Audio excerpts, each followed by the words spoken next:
નમસ્કાર મિત્રો, સ્વાગત છે તમારું આપણી આ યુટ્યુબ ચેનલમાં જેનું નામ છે ગુજરાતી જીકેની જમાવટ। તો મિત્રો, રાજ્યમાં હાલમાં માધ્યમિક અને ઉચ્ચતર માધ્યમિક શાળાઓમાં જે મદદનીશ શિક્ષક એટલે કે મિત્રો શિક્ષણ સહાયક અને સાથે જ આચાર્યોની જે ભરતી ચાલી રહી છે તેને લઈને શિક્ષણ વિભાગ દ્વારા જે છે તે મિત્રો મહત્વનું નિવેદન આપવામાં આવ્યું છે।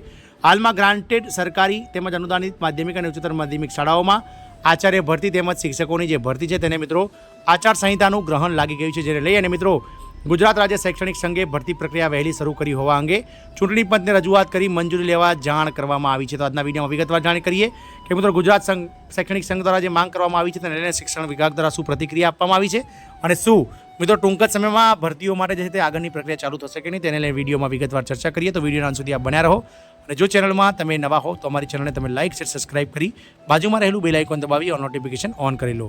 મિત્રો, આપ સૌ જાણો છો તે પ્રમાણે અત્યારે ગ્રાન્ટેડ માધ્યમિક અને ઉચ્ચતર માધ્યમિક શાળાઓમાં સાથે સરકારી માધ્યમિક અને ઉચ્ચતર માધ્યમિક શાળાઓમાં આચાર્ય તેમજ શિક્ષણ સહાયકોની જે ભરતી પ્રક્રિયાઓ ચાલી રહી છે, જેમાં ઉચ્ચતર માધ્યમિક શાળાઓ માટે શિક્ષકો માટેનું મેરિટ લિસ્ટ બહાર પાડી દેવામાં આવ્યું છે।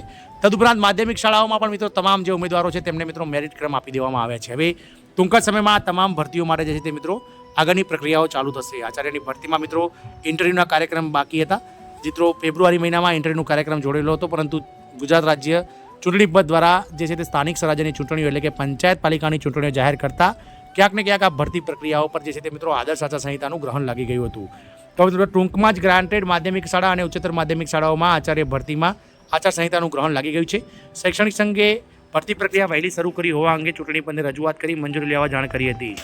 તો મિત્રો, આજે રાજ્યમાં અનુદાનિત માધ્યમિક અને ઉચ્ચતર માધ્યમિક શાળાઓમાં આચાર્ય અને જૂના શિક્ષકો માટેની ભરતી પ્રક્રિયા 6 માસથી મંથર ગતિએ ચલાવ્યા બાદ સ્થાનિક સ્વરાજ્યની ચૂંટણીઓમાં જાહેર થઈ જતા શૈક્ષણિક સંઘ દ્વારા આચારસંહિતાના કારણે ભરતી પ્રક્રિયાને બ્રેક ન લાગે અને વિદ્યાર્થીઓનું શૈક્ષણિક હિત જોખમાય નહીં તેનું ધ્યાન રાખીને ચૂંટણી પંચને યોગ્ય રજૂઆત કરવા જાણ કર્યા બાદ શિક્ષણ વિભાગ દ્વારા 31/1/2025ના પત્રથી આચારસંહિતાનું જ કારણ આગળ ધરી ભરતી પ્રક્રિયાને બ્રેક લગાવતા ભારે રોષ પેદા થયો છે।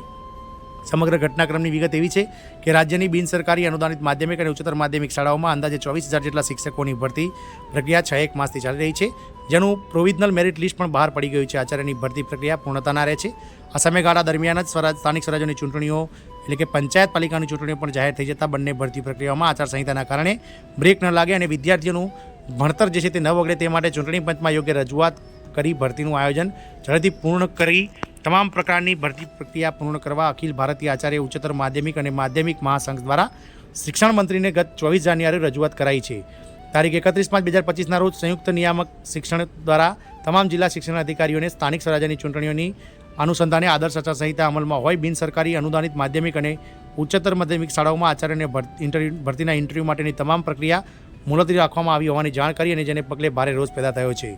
અખિલ ભારતીય રાષ્ટ્રીય શૈક્ષણિક સંઘ મહાસંઘના આચાર્યો ઉચ્ચતર માધ્યમિક શિક્ષણ વિભાગના અધ્યક્ષ મિતેશભાઈ ભટ્ટે પ્રતિક્રિયા આપતા જણાવ્યું છે કે 9મા મહિનાથી ભરતી પ્રક્રિયા ચાલે છે। આચાર્યનું પ્રોવિઝનલ મેરિટ લિસ્ટ અને શાળા પસંદગીની તથા શાળા ફાળવણીની 90% કામગીરી પૂર્ણ થઈ ગઈ છે। ભરતી પ્રક્રિયા મેરિટના આધારે તથા કેન્ડિડેટના પરફોર્મન્સના આધારે થાય છે। જીપીએસસીની પણ જાહેરાત બહાર પડી છે, પણ પોલીસ ભરતી ચાલુ છે। માત્ર શિક્ષકો માટે આચારસંહિતા બધારૂપ બની છે। જૂના શિક્ષકોનું પણ પ્રોવિઝનલ મેરિટ લિસ્ટ જાહેર થઈ ગયું છે। હવે ફાઇનલ મેરિટ લિસ્ટ પાડી માત્ર શાળા પસંદગી કરવાની બાકી છે। આમ મિત્રો, હાલમાં ચાલી રહેલી આ ભરતી પ્રક્રિયાઓને આ આદર્શ આચારસંહિતા જે સ્થાનિક સ્વરાજ્યની ચૂંટણીના કારણે આવી છે તેના લીધે બ્રેક ન લાગે તે માટે શૈક્ષણિક મહાસંઘ દ્વારા રજૂ કરવામાં આવી છે, પરંતુ સરકાર દ્વારા તેણે મિત્રો અવગણીને ગત 31 જાન્યુઆરી 2025ના રોજ હાલમાં ચાલી રહેલી આચાર્યની ભરતી પર બ્રેક લગાવવાને લઈ અને આદર્શ આચારસંહિતાનું કારણ આગળ ધરી દેવામાં આવ્યું છે। એટલે કે મિત્રો 21 ફેબ્રુઆરી સુધી આ તમામ ભરતી પ્રક્રિયાઓ પર હાલમાં બ્રેક રહેશે, પરંતુ જોવાનું એ રહેશે કે શું સરકાર આ શૈક્ષણિક મહાસંઘ દ્વારા રજૂઆત કરાવી છે તો 16 ફેબ્રુઆરી બાદ જે છે તે તરત નિર્ણય લે છે કે નહીં। તો જય હિન્દ, અસ્તુ।